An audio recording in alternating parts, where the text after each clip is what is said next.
जय माता दी। प्यारे मित्रों, आप सभी का मेरे चैनल में हार्दिक स्वागत है।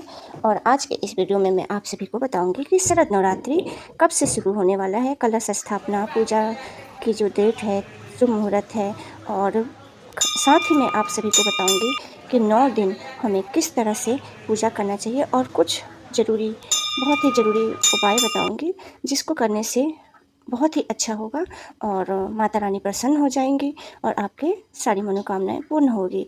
तो आइए माता रानी को खुश करने के लिए हम कुछ उपाय करते हैं और सारी जानकारी प्राप्त करते हैं। आप वीडियो को बीच में अधूरा बिल्कुल भी नहीं छोड़िएगा, पूरा अंत तक देखिएगा। और अगर आपने अभी तक इस चैनल को सब्सक्राइब नहीं किया है तो सब्सक्राइब कर दीजिए, लाइक कर दीजिए, कमेंट में जय माता दी लिखना बिल्कुल भी ना भूलिए। और चलिए अब जानते हैं कि कब है शरद नवरात्रि। मैं आप सभी को सबसे पहले बता दूं कि कलश स्थापना, उसको घट स्थापना भी कहा जाता है। कलश स्थापना की तिथि व शुभ मुहूर्त जो है वो सोमवार 22 सितंबर 2025 को शरद नवरात्रि प्रारंभ होगा, घट स्थापना होगा और कलश स्थापना 22 तारीख को ही होगा। सुबह का जो मुहूर्त है 6:09 से लेकर 8:06 पूर्वाह्न तक रहेगा और दोपहर का अभिजीत मुहूर्त 11:49 से दोपहर के 12:38 अपराह्न तक रहेगा।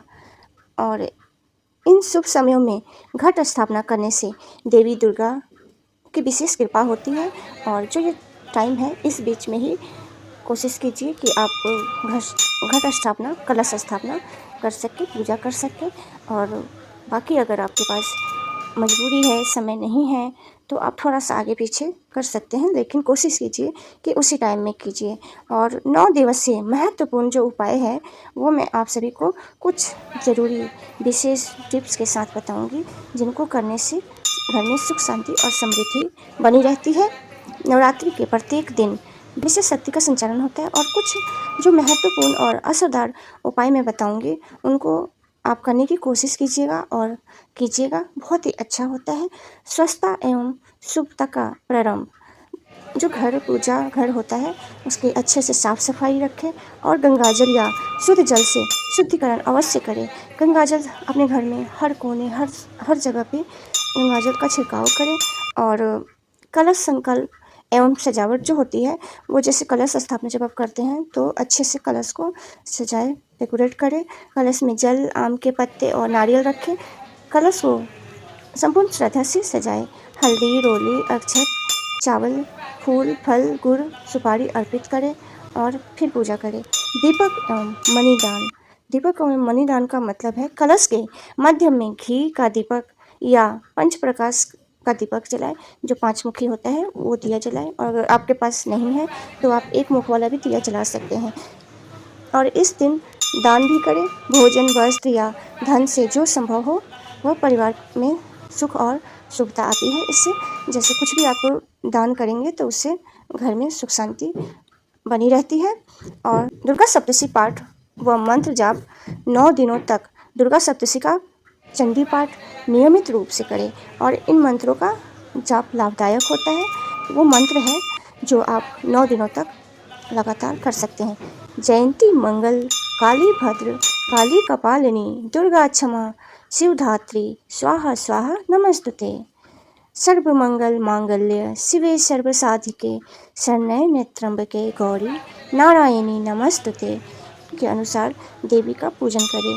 आपको पता है 9 दिन 9 माताओं की पूजा होती है, तो उस हिसाब से जिस दिन जिस माता की पूजा है उस दिन उस माता की पूजा करें, उस माता का नाम का मंत्र का जाप करें। हर दिन अलग अलग रूप होती है, जैसे शैलपुत्री, ब्रह्मचारिणी, चंद्रघंटा, कुसमांडा, स्कंद माता, कात्यायनी, कालरात्रि, महागौरी, सिद्धिदात्री की सभी माताओं की पूजा करें। और व्रत का जो कुछ रंग होते हैं और संयम होते हैं उसको भी करें। श्रद्धा के साथ निराहार या फलाहार व्रत रखें। काले रंग का परहेज करें।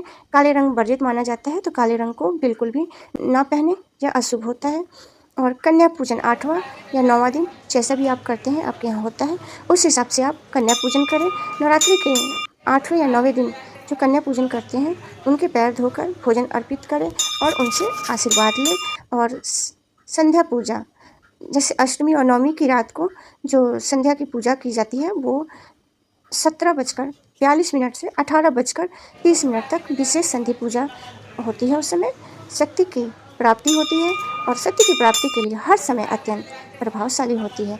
विजयदशमी का जो समापन है 10वें दिन 2 अक्टूबर 2025 विजयदशमी पर पूजा समापन, पारण, समीवन और पूजा और माँ दुर्गा विसर्जन करें। इससे बुराई पर अच्छाई की जीत का प्रतीकात्मक निर्माण होता है। जो भी मैंने उपाय बताए हैं, प्रमुख उपाय जो है उसको शुद्ध वातावरण, पाठ, कलश, सजावट, दीपदान और व्रत, मंत्र, जाप, कन्या पूजन, संधि पूजा, समर्पण का विसर्जन, इन उपायों को, सभी चीज़ों को आप सभी अच्छी तरीके से करने से, श्रद्धापूर्वक पालन करने से नवरात्रि का पर्व और भी अधिक पवित्र और शुभ फलदायी बन जाता है। माता रानी बहुत प्रसन्न होती हैं और घर में सुख शांति समृद्धि होता है। बच्चों पे भी बहुत अच्छा प्रभाव पड़ता है। तो आप इन सब चीज़ों का विशेष ध्यान रखिए। जय माता दी। उम्मीद है आप सभी को वीडियो पसंद आया होगा। आप सभी का बहुत बहुत धन्यवाद।